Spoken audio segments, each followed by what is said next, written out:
According to Senator Frank Blas Jr., a 40% rate increase is ridiculous, but that is exactly what the Navy intends to charge GovGuam for water purchased from FENA. I think anybody, uh, in wanting to think that we can afford, you know, a 40% increase automatically in that fashion, it's ludicrous.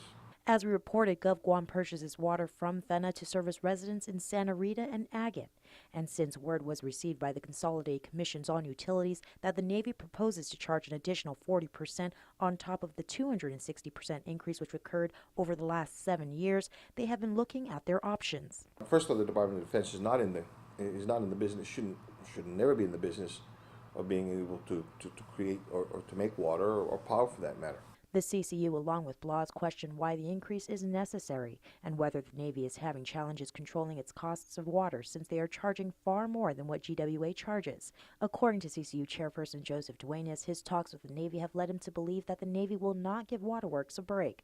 This has opened discussions of a possible merger of the systems. It's an idea that Blas appreciates. So let's go back to this whole idea of merging the systems and I would appreciate a merged system, and the same, but I don't think that we need to pay as much, and maybe there are some costs, but I don't think that first off it warrants the 40%, and I don't think it warrants that we're going to use all the monies that they owe to us for compact costs to pay for this. Also on the table is the idea of purchasing FENA. Congresswoman Madeline Bordallo had authored legislation passed by Congress to have the Navy turn over FENA, but Congress requires GovGuam to pay the fair market value for that asset. The federal government in the law basically acknowledged that we believe they acknowledged that there was monies that were owed to us for compacts, for our compact cost.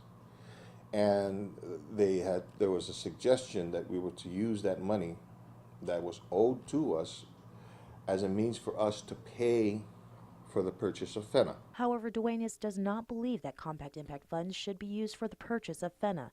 And while Blas agrees, he says that the admittance of the federal government that they owe money to GovGuam for its compact costs could warrant a lawsuit, a suit that GovGuam can successfully win, as to this day money is still owed by the feds. It never was. It's still something that's still in the books.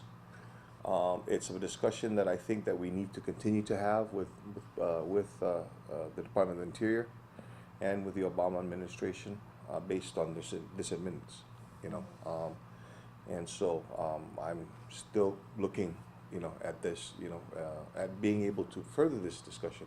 He says that he would like to have conversations to avoid the lawsuit. Meanwhile, the CCU continues to find ways to reduce the amount of water consumed from the Navy and entertains the idea of jointly operating FENA. Reporting for Guam's News Network, I'm Jolene Toves.